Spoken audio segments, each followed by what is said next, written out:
Bonjour tout le monde, très heureux de vous retrouver pour un nouvel agenda sportif sur le plateau de Delta TV. Aujourd'hui, nous parlerons foot avec mon invité, foot launois, Geoffrey Debette. Geoffrey, bonjour. Bonjour. Alors Geoffrey, capitaine du Lone Plage Football Club, qui n'a pas encore trouvé le bon rythme dans le championnat, dans ce difficile championnat honneur. Alors même si rien ne va mal après 11 journées, rien n'est encore acquis. On verra tout de suite tout ça en fin d'émission. Auparavant, un rapide tour d'horizon des clubs gravelinois. On va commencer par le basket et le BCM, vainqueur mercredi soir en Sardaigne en Eurocoupe, 79-85 à Sassari, est en déplacement en championnat samedi soir à Orléans. Difficile déplacement dans la Loire pour les joueurs de Christian Manchot, puisque Orléans est leader du championnat avec un bilan des plus flatteurs, 11 victoires pour 5 défaites. Alors, on se souvient que les Orléanais étaient venus l'emporter au Sportica, c'était en décembre dernier. Le BCM avait eu le match en main avant de laisser les joueurs de Philippe Hervé s'envoler vers la victoire, 74 à 69. Mais, comme dit la pub, c'était avant, quand nos joueurs étaient encore à côté de leur pompe. Alors il y aura assurément de la revanche dans l'air depuis que les Gravelinois vont mieux.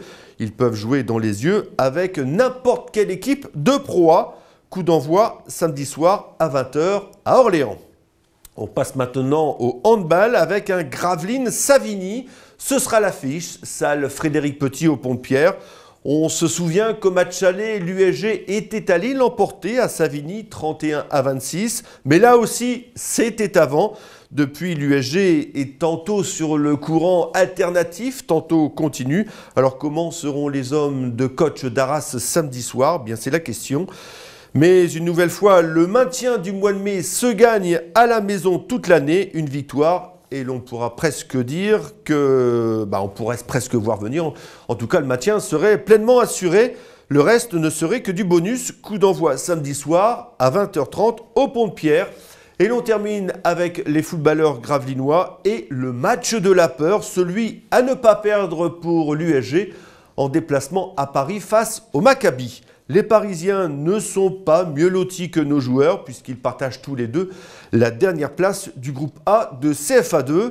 Alors comme on dit, malheur aux perdants, une victoire ou même un nul serait considéré bien évidemment comme un bon point.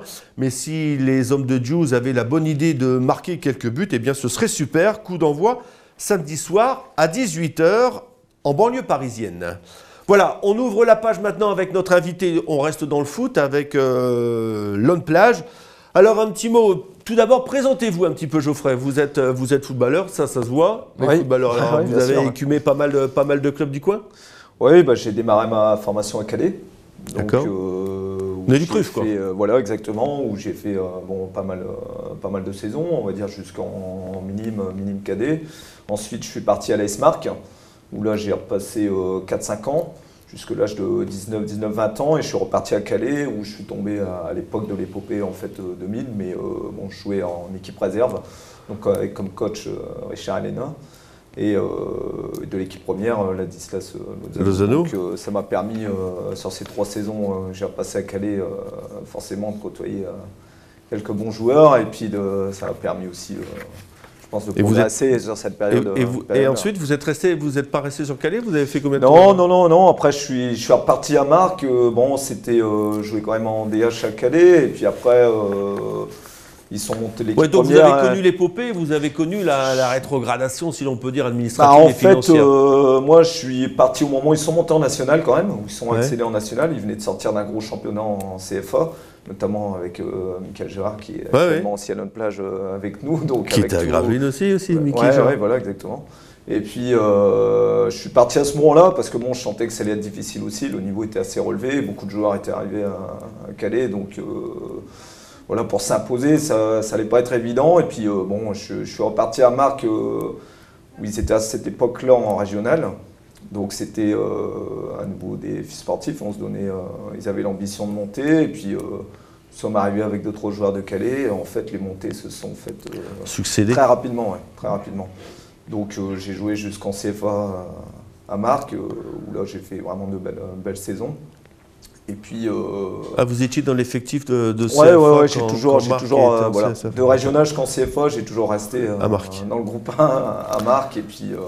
Et là, vous êtes à Lone Plage depuis quand là? Là, c'est ma deuxième saison. Deuxième saison. Donc en fait, j'ai fait 2 dernières saisons avec Marc en CFA2. On était descendu de CFA et de CFA2, là, il descend d'RDH et moi, j'ai décidé de rentrer. Alors le niveau de la DH de maintenant par rapport à celui que vous avez connu avec Marc, il est plus relevé cette année? Oui. Ça n'a plus rien à voir? C'est complètement différent. On voit très bien que maintenant les clubs amateurs arrivent quand même à se structurer et puis d'amener de très bons joueurs à ce niveau-là. Donc, il n'y a pas trop de vieux chevaux sur le retour, comme on dit? Des vieux biscards? Non, on en a eu. Ça s'est fait il y a une époque. Maintenant, je pense que les clubs réussissent à mettre des joueurs d'expérience, mais à intégrer beaucoup de jeunes. C'est ce qu'essaye de faire le club de Lone Plage actuellement. Alors actuellement, à Lone Plage, vous avez un bilan, on va dire, positif à la maison, puisque vous avez 2 nuls pour 3 victoires. Par contre, le bas blesse à l'extérieur, où vous avez enregistré seulement 2 nuls pour 4 défaites, notamment les 2 dernières. Alors là où c'était open bar dans les buts là. Ça a été difficile. Mais c'était les 2 premiers aussi. C'était le Touquet et Tourcoing. Enfin, oui, Tourcoing, mais le Touquet. Donc, dans ce championnat-là, il faut.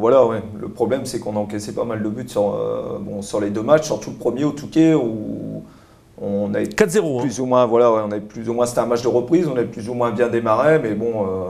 Touquet est resté sur 7 victoires consécutives. C'est vrai qu'on est tombé sur une bonne équipe. Et à côté de ça, nous n'avons pas fait un grand match là-bas.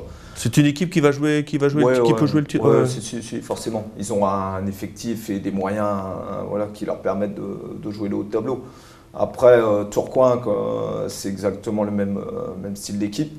Ça fait déjà quand même plusieurs saisons que c'est une équipe qui grimpe aussi pas mal dans le championnat, et donc pour moi aussi ce serait une équipe de haut de tableau. Mais là, plus ou moins, on a réagi, on a montré quand même une autre image à Tourcoing. 4-2, on a perdu 4-2, vous avez marqué 4-2, quand même 2 buts. On menait, on a réussi à revenir à 2-2, et puis bon, après, on perd sur nos fautes individuelles, on va dire. On donne plus ou moins les buts parce que bon, ils n'ont pas eu non plus beaucoup d'occasions. Alors actuellement, vous êtes 9e au classement avec 25 points.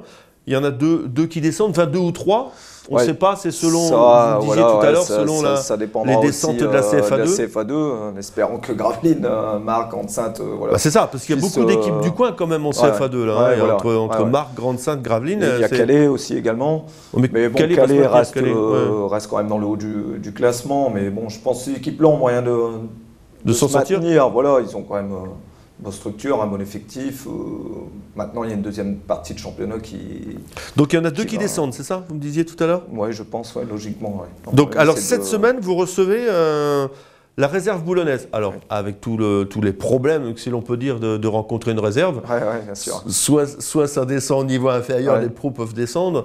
Et là, vous jouez à la maison, et là, il faut gagner, là. Là, on n'a pas le choix, c'est clair. Là, on a 3 matchs consécutifs à la maison, il faut prendre le maximum de points. Maintenant, il ne faut pas non plus partir. L'objectif, c'est la victoire, mais bon, il va falloir vraiment être concentré et avoir de la rigueur par rapport au match précédent, parce que là, c'est ce qu'il nous faut actuellement. Donc, retrouver déjà un bon bloc défensif qui nous bonne assise défensive, permet de ne pas prendre de but déjà au départ. Et après, on sait qu'à domicile, on sort quand même toujours plutôt des bons matchs. Donc, ce sera nous, impérativement, c'est sûr. Boulogne, on ne sait pas trop l'équipe. C'est ça, c'est assez fluctuant quand on rencontre une réserve boulonnaise. C'est fort possible que pas mal de pros descendent apparemment. Ceux sont derniers, enfin avant-dernier. Ouais, mais bon, c'est une équipe qui change beaucoup. Nous avons joué, c'était notre premier match championnat, il y avait 7-8 joueurs la semaine d'après qui jouaient avec leur équipe première. Donc, et là, vous avez perdu 2-0 en entrée de championnat. Et là, la semaine dernière, Boulogne a perdu à Dunkerque. Dunkerque, pareil, avait apparemment une équipe plus ou moins bien renforcée, mais Boulogne était venu avec une équipe avec 3 joueurs. Donc Boulogne peut mettre les moyens pour se maintenir. Voilà. En 3-4 matchs, il règle le problème. Et puis après, je pense que maintenant, attention, ça reste des joueurs aussi qui jouent en national. Sur un match comme ça, il faut avoir l'envie. On l'a vu hier en Coupe de France. Il y a moyen de faire quelque chose. Alors un autre point, enfin un match qui a été déclaré comme match nul contre Avion, et en fait, allez-y, expliquez-nous, vous avez récupéré les gars de la victoire. Exact. Non, en fait, on a récupéré les 2 points du match nul qu'on avait perdu en fait, qu'on n'avait pas du tout. Qui n'était pas obtenu. comptabilisé. Voilà, exactement, par rapport à une suspension d'un joueur qui a une double licence. Mais bon, le président a fait ce qu'il fallait. Plus ou moins une faille dans le règlement et puis est allé à la Ligue et plus ou moins ça s'est bien passé, quoi. Donc le point de les 2-2, c'est ça, voilà. Les 2 points du match nul ont été été récupérés. Voilà. Ils sont déjà mis dans le classement. D'accord. Voilà. Donc, le classement est bon. Vous êtes 9e avec 25 points. Voilà. Et Avion, là, il décolle pas du tout. Enfin, non, sans jeu de mots, ouais, non, mais c'est vrai que c'est. Moi, je trouve ça étonnant parce que c'est quand même le club vraiment à côté de. Ouais, de puis Lens. c'est une bonne équipe. Il fait quelques performances. La formation est quand même assez bonne. Ils étaient en Coupe de CFA France, il y a peu de temps. Ouais. Mais là, on voit qu'à l'heure d'aujourd'hui, c'est vrai que sur le match aller chez nous, j'ai senti quand même c'était plus la même équipe qu'il y a quelques années. Bah écoutez, Geoffrey, qu'est-ce qui vous manque alors pour vous maintenir de victoire, gagner tout à la maison, hein? Moi, je pense que ça va passer par les matchs à domicile. Il faudra essayer de prendre le maximum de points. Et puis maintenant, à l'extérieur, voilà, essayer de faire le maximum. Si on peut remporter quelques matchs à l'extérieur. Avec des envies peut-être par la suite de voir l'étage supérieur? Non. Je pense que là, il faut. L'objectif, forcément, c'est le maintien, mais il faut. Parce que là, moi, quand je suis arrivé à Lone Plage il y a 2 ans, l'objectif c'était de revenir en DH sur les 2-3 ans. On a eu la chance de monter l'année dernière. Et là, je pense qu'il faut, c'est déjà pas mal, se structurer, avoir un effectif conséquent parce que là encore, ce week-end, on a 4 joueurs qui seront absents du groupe par suspension, donc ça va très vite. Donc maintenant, derrière, les joueurs qui rentrent, il faut qu'ils soient motivés et puis. On vous sent bien motivé en tout cas. Ouais, allez, les amitiés à Fabrice, qui n'a pas pu venir, il est en formation Fabrice. Comme quoi, il n'y a pas d'âge pour se former. Voilà. Bah écoutez, Geoffrey, merci beaucoup. On ne manquera pas forcément de suivre les résultats de cette sympathique équipe de Lone Plage.